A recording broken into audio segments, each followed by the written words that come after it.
Hello everyone, Radhe Krishna दोस्तों। So guys welcome to the channel Himanshi Gupta and this is your host Himanshi.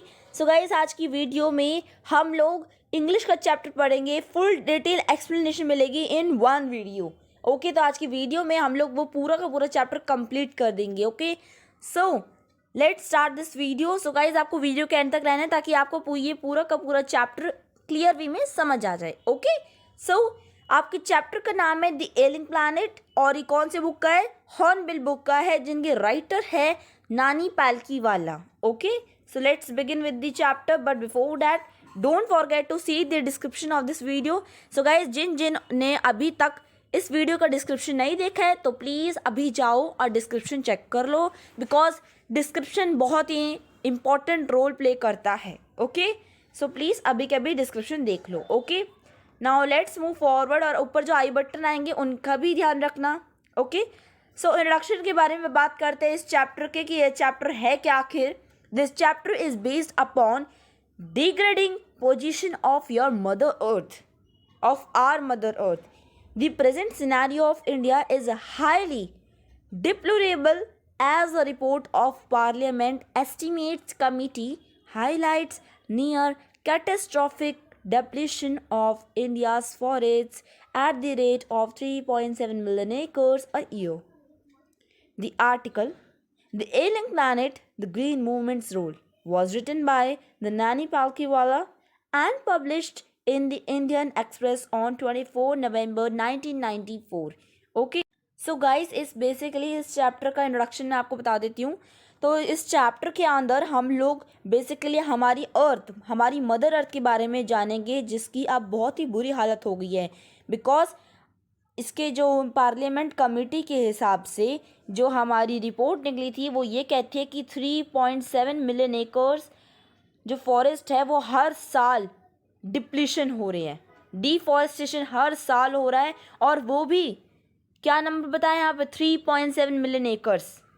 Okay, so according to the article the ailing planet the green movements role which was written by the Nani Palkhivala, आज हम उसको समझेंगे, ठीक है, in the detail form. तो video के end तक रहना और वीडियो पसंद आती तो वीडियो को लाइक ज़रूर कर देना।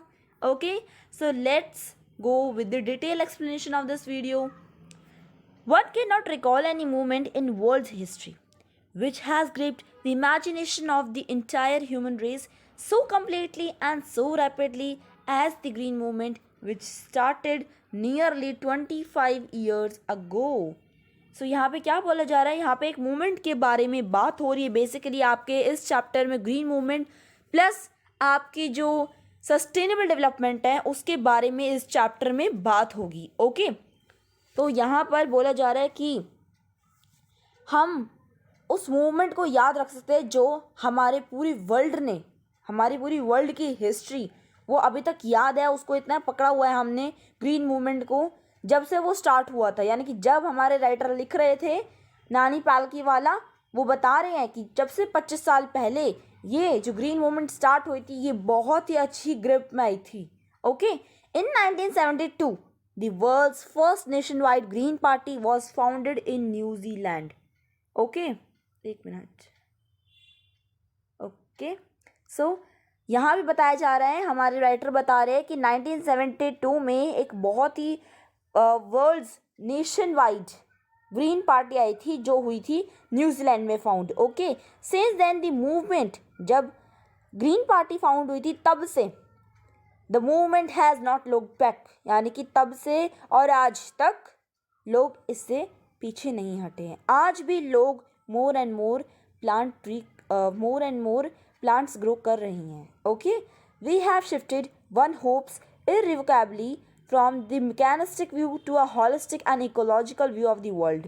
यानी कि पहले के लोग सोचा करते थे मैकेनिस्टिक मशीन है हमारी एक अर्थ, बट अब हम कहाँ जा चुके हैं? अब हम हॉलिस्टिक एंड इकोलॉजिकल व्यू बन गया है हमारा एक वर्ल्ड। पहले के लोग ये समझते थे कि जो हमारा जो अर्थ है, मतलब जो 16th सेंचुरी के लोग थे वो ये सब समझते थे कि हमारी एक अर्थ है, मशीन है जिसके अंदर हमें रिसोर्सेज मिलते जा रहे हैं, वो यूज़ करते जा रहे हैं। They are not thinking about the sustainable development, they are not thinking about the next generation. Okay, उन्हें इतना लग रहा था कि हाँ हमारे पास रिसोर्सेज आए जा रहे हैं, हमें उसको अनलिमिटेड में आ रहे हैं तो हम उसको यूज़ करते जा रहे हैं। ओके, बट अब हॉलिस्टिक एंड इकोलॉजिकल व्यू हो गया हमारे वर्ल्ड का। आज की इकोनॉमी इतनी ज़्यादा फास्ट हो गई है, मतलब आज के लोग सिर्फ पैसे कमाने में लगे हुए हैं। It is shifted in human perceptions as revolutionary as that introduced by Copernicus, who taught mankind in the 16th century that the earth and the other planets revolve around the sun। यानी कि human perceptions यानी कि मानवीय धारणा। Okay, मानवीय धारणा ये थी कि जो हमारा अर्थ है वो अपने ही चक्कर लगाता रहता है, मतलब जो अर्थ है उसकी जो ऑर्बिट लगाता रहता है चक्कर उसके। लेकिन यहाँ पर हमारे कॉपरनिकस आए और उन्होंने बताया लोगों को 16th सेंचुरी में कि जो अर्थ है और जो अदर प्लैनेट्स है वो सन के भी चक्कर लगाते हैं। ठीक है, for the first time in human history there is a growing world wide consciousness that the earth itself is a living organism. यानी कि पहली बार ह्यूमन हिस्ट्री में कॉन्शियसनेस का मतलब होता है अवेयरनेस आई थी कि अर्थ भी एक लिविंग ऑर्गेनिज्म है, एक बहुत बड़ा लिविंग ऑर्गेनिज्म है जिसके हम सब क्या है, एक पार्ट है। Okay, it has its own metabolic needs and vital processes which need to be respected and preserved. यानी कि यहाँ बोला जा रहा है कि इसके भी कुछ नीड्स होती हैं, इसके भी कुछ वाइटल प्रोसेस होते हैं जैसे हम ह्यूमन बीइंग के होते हैं। ओके, जिसको हमें रिस्पेक्ट करना चाहिए, जिसको हमें सेफ गार्ड करना चाहिए। ठीक है, the earth vital science reveal a patient in declining health. यानी कि हमारी अर्थ भी क्या है, वो भी हमें कुछ ना कुछ साइंस देती है कि उसकी भी जो है हेल्थ जो है डिक्लाइन हो गई, पुअर हो गई है। We have begun to realize our ethical obligations to be good stewards of the planet and responsible trustees of the legacy to future generation।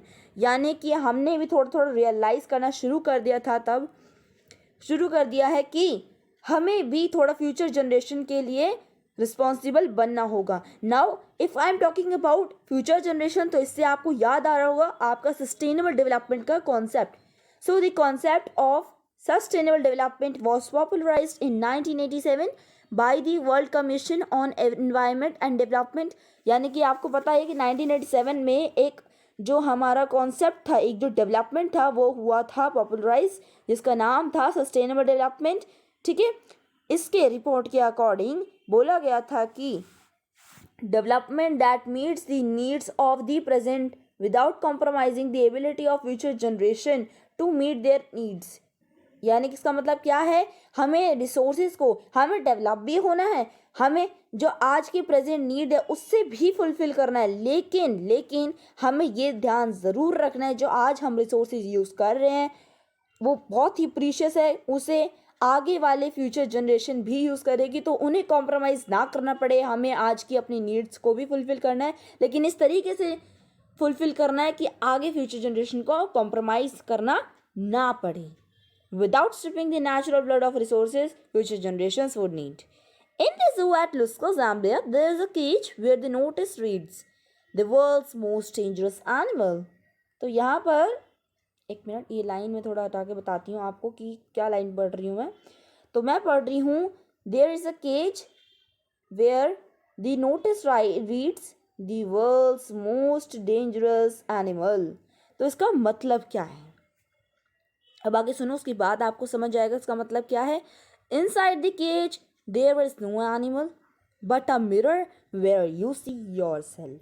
तो आपको समझ आया मतलब क्या है ये, मतलब ये कह रहा है आपसे कि केज है एक, ठीक है, एक जू है जिसके अंदर एक केज है और उसके बाहर एक नोटिस है जहाँ पे लिखा हुआ है the world's most dangerous animal. अब वहाँ पे अगर कोई इंसान जाता है और हम वहाँ देखते हैं तो वहाँ पे एक मिरर लगा हुआ है, केज खाली है लेकिन एक मिरर लगा हुआ है। अब आप खुद सोचो, मिरर लगा है तो मिरर के अंदर कोई एनिमल दिखेगा या आप खुद देखोगे? ऑब्वियसली आप खुद देखोगे, है ना। तो इसका मतलब समझ आया कि वर्ल्ड्स मोस्ट डेंजरस एनिमल कौन है, हम हैं, वी ह्यूमन बीइंग। ओके, सो ऐसा क्यों बोला गया, क्योंकि हम ह्यूमन बीइंग अपनी नीड्स को फुलफिल करने के लिए कुछ भी कर सकते हैं। हमें सब चीज़ टाइम पे चाहिए, हमें पानी भी चाहिए, हमें सारी रिसोर्सेज चाहिए, बट हम और लिविंग क्रिएचर जो हमारे साथ रह रहे हैं हम उनका हैबिटेट भी उनसे छीन रहे हैं। तो देखो एनिमल्स क्या करते हैं, हमें ज़्यादा डराते हैं, ठीक है, वो भी क्यों डरा रहे हैं, वो हमारे घर के आसपास क्यों आ जाते हैं। मान लो अगर लायन की बात करती हूँ तो लायन भी अपना ज़ू जो था उसका या फॉरेस्ट जो था, जब हम उस ज़ू को ख़त्म कर देंगे तो वो लायन जो था जिसका जो हैबिटेट था तो वो कहाँ जाएगा, कहाँ जाएगा, वो तो हमारे घर के आसपास रोड पे रिवॉल्व करेगा ना, वहीं घूमेगा वो तो आसपास, है ना। So that's why who is the world's most dangerous animal, we human being.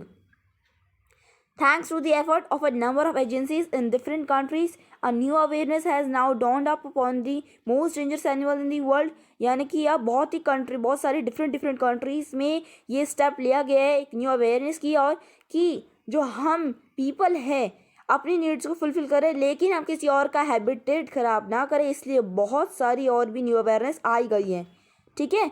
So he has realised the wisdom of shifting from a system based on domination to one based on partnership. यानी कि यहाँ बोला जा रहा है कि जो हम हैं कि he has realised the wisdom of shifting, यानी कि हमारे जो राइटर है वो कहते हैं कि हमें ना शिफ्टिंग होना चाहिए, हमें डोमिनेशन की तरफ नहीं चलना चाहिए कि एक ही का रूल होए, नहीं, हमें वो वाला कॉन्सेप्ट आना चाहिए जहाँ पे पार्टनरशिप हो, ठीक है, जहाँ पर पार्टनरशिप हो तो वो वाला कॉन्सेप्ट हमें अपनाना चाहिए।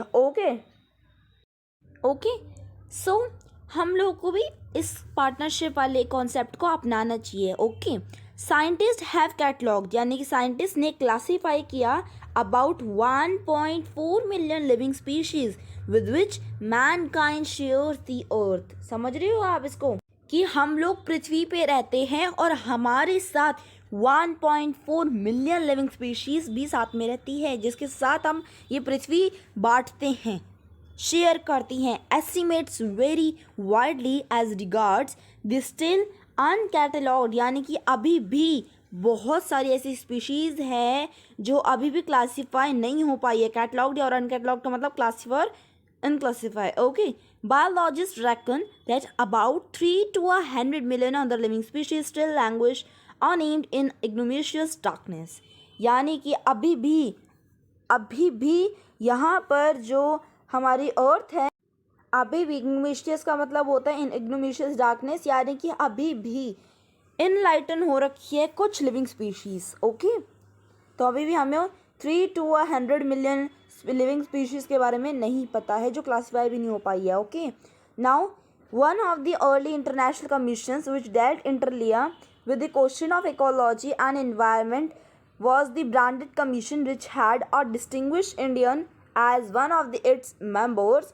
यानी कि बात करी जा रही है कि हमारे इंटरनेशनल कमीशन एक बार जब बिठाई गई थी तब वहाँ पे क्वेश्चन हुआ था रेज, जिसका इकोलॉजी और एनवायरनमेंट से रिलेटेड था, वो ब्रांडेड कमीशन में, कि एक इंडियन भारतीय ने पूछा, LK झा जिसका नाम था। The first branded report raise the question, are we to leave our successors a scorched planet of advancing deserts, impoverished landscapes and ailing environment, are we to live। यहाँ पर बहुत ही ध्यान से समझना क्वेश्चन। तो यहाँ पर ये बोला जा रहा है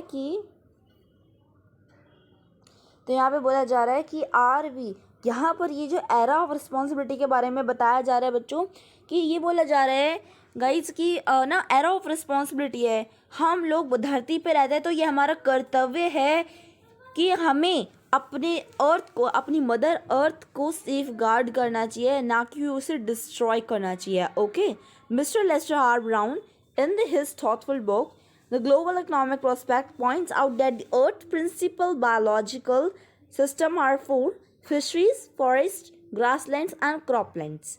तो यहाँ पे बोला जा रहा है कि मिस्टर लेस्टर आर ब्राउन, देखो यहाँ पे बहुत सारे नाम आएंगे तो ये ध्यान रखना, मे भी हो सकता है कि कोई क्वेश्चन जो है यहाँ से रेज हो जाए।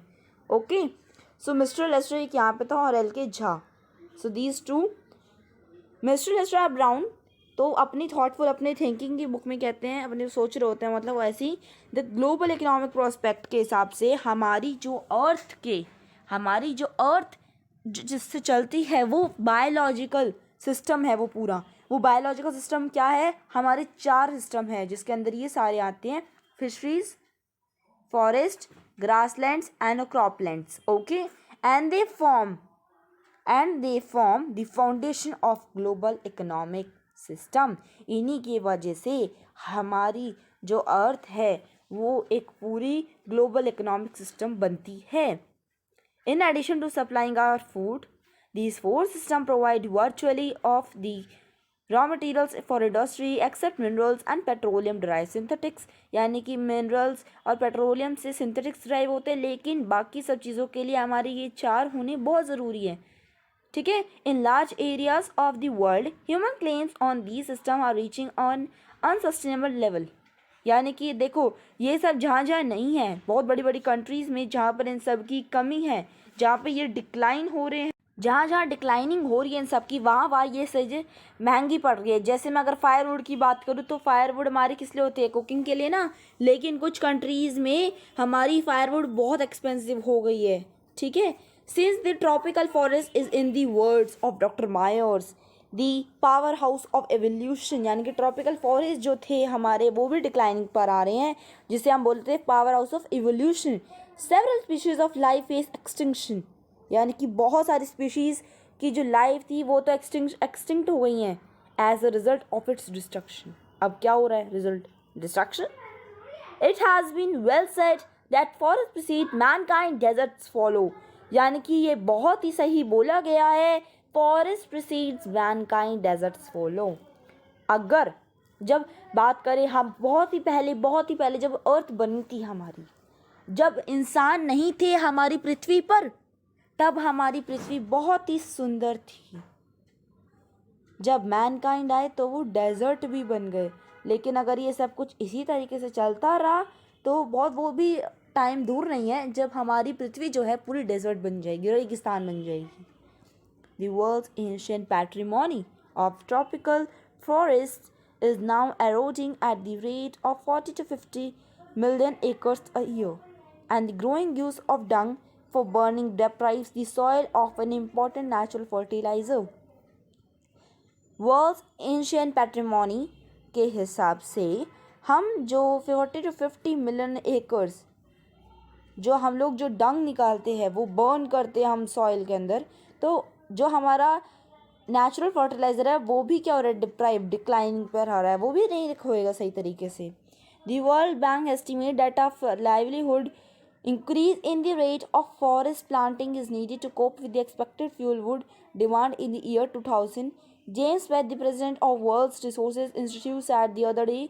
यानी कि वर्ल्ड बैंक के हिसाब से जो हम लोग कर रहे हैं, फॉरेस्ट प्लांटिंग कर रहे हैं to cope with the expected fuel wood demand in the year 2000। Okay, so अब देखते हैं हमारे जो जेम्स वेब है the president of world resources institute. तो यहाँ पे ध्यान रखना, यहाँ पर जो हमारे जेम्स वेब है वो कौन है? The president of world resources institute. अभी क्या कहते हैं, चलिए आगे देखते हैं। Okay, so guys please I am requesting you all, please see the description of this video now only, and अगर आपको थोड़ी सी भी वीडियो पसंद आती है गाइज प्लीज़ अपना सपोर्ट दिखाओ, प्लीज़ चैनल को सब्सक्राइब करो, प्लस बेल आइकन बटन भी ज़रूर दबाओ। Okay, and if you are new and if you don't know what my channel makes, then you can visit the playlist of the channel, and also you can see upper one the I button जो पर आ रहा है वो भी आप check कर सकते हो।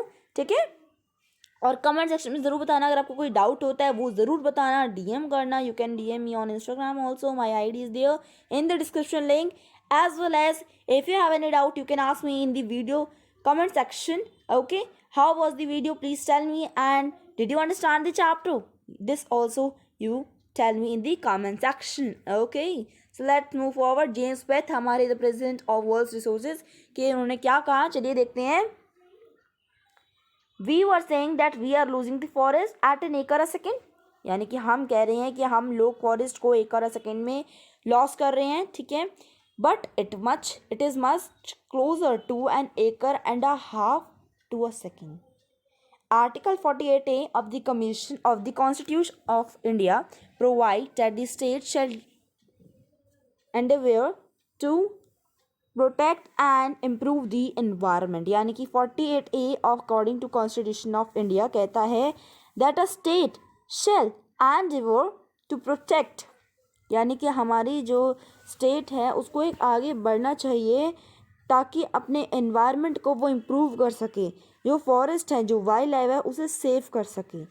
But what causes endless anguish is the fact that laws are never respected and nor force shall be abolished।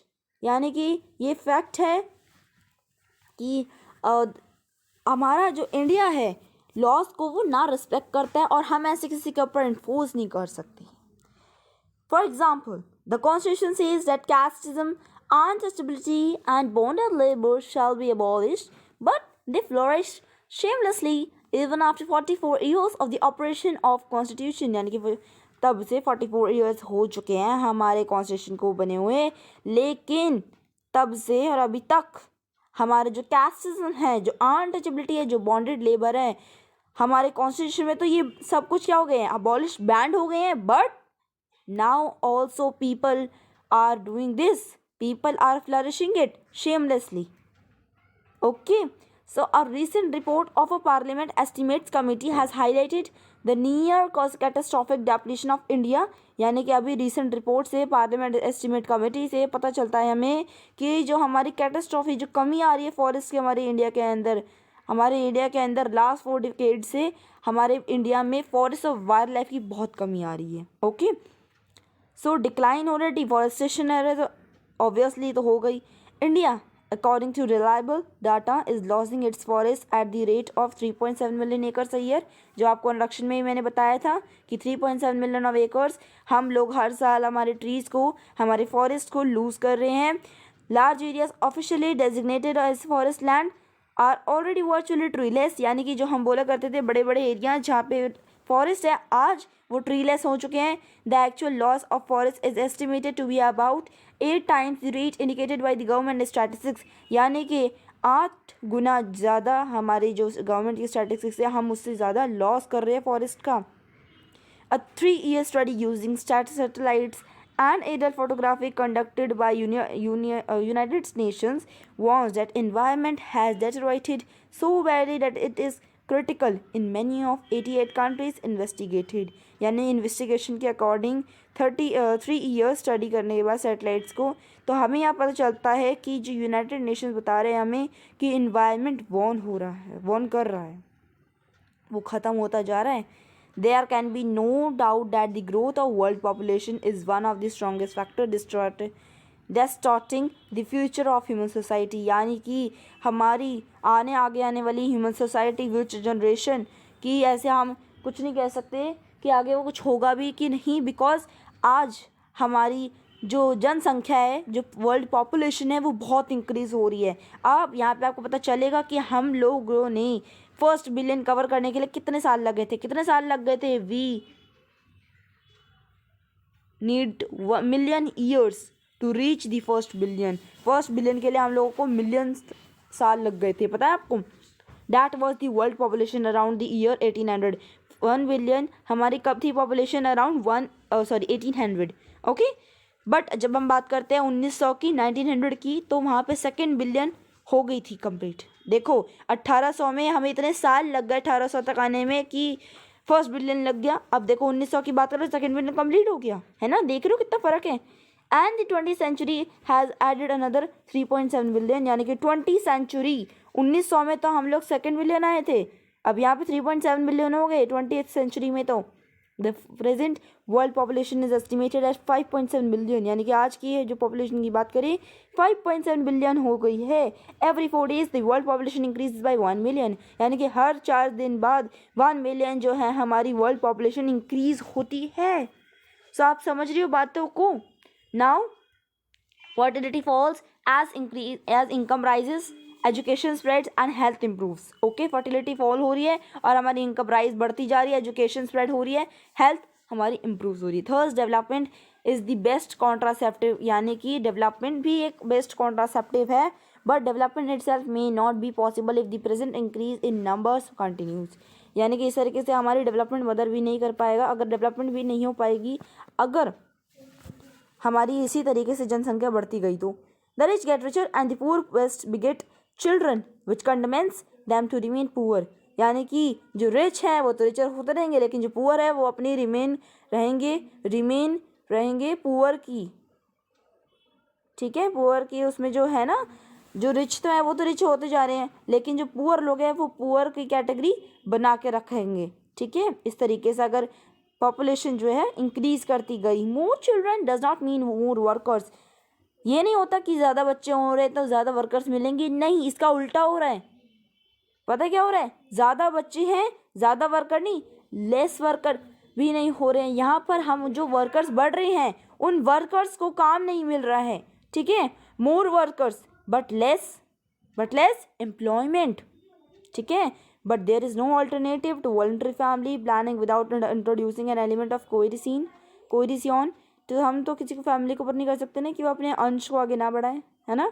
The choice is really between control of population and perpetuation of poverty, यानी कि choice ये बन गई है, या तो control करो population पर या फिर परपेचुएशन ऑफ पॉवर्टी पर, ठीक है।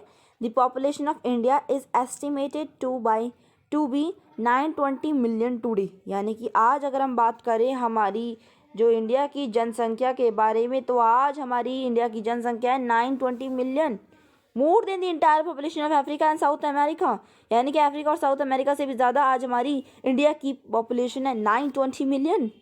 No one familiar with the condition in India would doubt that the hope of the people would die in their hungry hutments unless population control is given to the topmost priority, यानी कि जब तक हमारी population को control top most priority नहीं बन जाती तब तक हमारे इंडिया की जो कंडीशन है वो क्या से क्या हो जाए पता नहीं। For the first time in human history, we see a transcending concern, the survival not just of the people but the planet also, यानी कि इस धरती की सर्वाइवल के लिए हमें अपने सिर्फ लोगों को ही नहीं देखना है, हमें प्लैनेट को भी देखना है। We have begin to take a holistic view of the very basis of our existence, यानी कि हम हॉलिस्टिक व्यू लेते जा रहे हैं हमारे एग्जिस्टेंस के। The environmental problem does not necessary signal our demise, यानी कि हमारी जो इन्वायरमेंटल प्रॉब्लम होती है it can not be necessary, हमें हमेशा वो सिग्नल ना दे, हो सकता है अपने आप हो जाए कभी कुछ environmental problem. It is our passport for the future, यह हमारा पासपोर्ट है आगे आने वाले सालों के लिए, ठीक है। The emerging new world vision has अनशेड in the era of responsibility, we should move towards the era of responsibility, we should understand our responsibility, that what is our responsibility, what is your responsibility as a student in a school. It is a holistic view, an ecological view, seeing the world as an integrated whole rather than a dissociated collection of parts, यानी कि हमें हमारे पूरे world को एक साथ रखना है, ना कि टुकड़ों में बढ़ जाने देना है। Industry has the most crucial role to play in the new era of responsibility, यानी कि इंडस्ट्री जो है वो एक क्रूशियल रोल प्ले करती है एरा ऑफ रिस्पॉन्सिबिलिटी के तरफ, ठीक है। What a transformation would be affected if more businessman share the view of chairman, यानी कि ऐसा क्या होगा, देखो ट्रांसफॉर्मेशन अगर होता है would be affected if more businessman share the view, यानी कि अगर मोर ज़्यादा बिजनेसमैन जो है वो हमारा देखिए view chairman of DuPont mister Edgar S Woolard who 5 years ago declared himself to be the company's chief environmental officer, यानी कि अब यहाँ पे हमारे अनदर नेम आ गया है चीफ एनवायरमेंटल ऑफिसर का, तो क्या नाम है, mister Edgar Woolard, okay. Now declared himself, what he declared himself, that he is the chief environmental officer.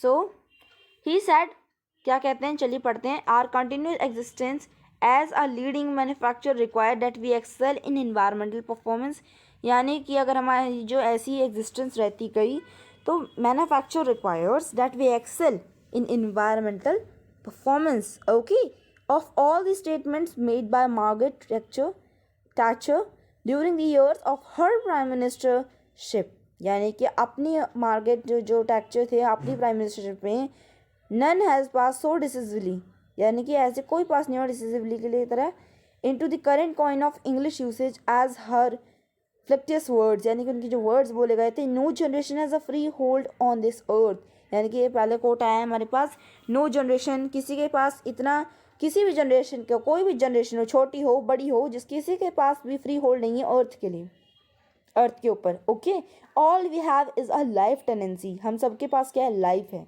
With a full of repairing lease, जिसको हम बार बार रिपेयर कर सकते हैं। हमें कभी कोई चोट लगती है तो हम उसको रिपेयर करवाते हैं कि हम ठीक हो जाएंगे, डॉक्टर के पास चले जाते हैं। Okay, but what about the environment, what about the earth, इसकी रिपेयरिंग कौन करेगा, इसकी रिपेयरिंग हम करेंगे, इसकी सेफ्टी हम करेंगे। Okay, bye planting more and more trees, by using the resources wisely, by thinking about the future generation that they should not compromise. In the words of Mr. Lester Brown, we have not inherited this earth from our forefathers, we have borrowed it from our children. यहाँ पर mister Lester brown क्या कह रहे हैं कि वो कह रहे हैं कि ये अर्थ हमने इनहेरिट अपने फोर फादर से नहीं की है, ये हमने बोरोड करी है अपने बच्चों से, बाय फ्रॉम आवर चिल्ड्रन।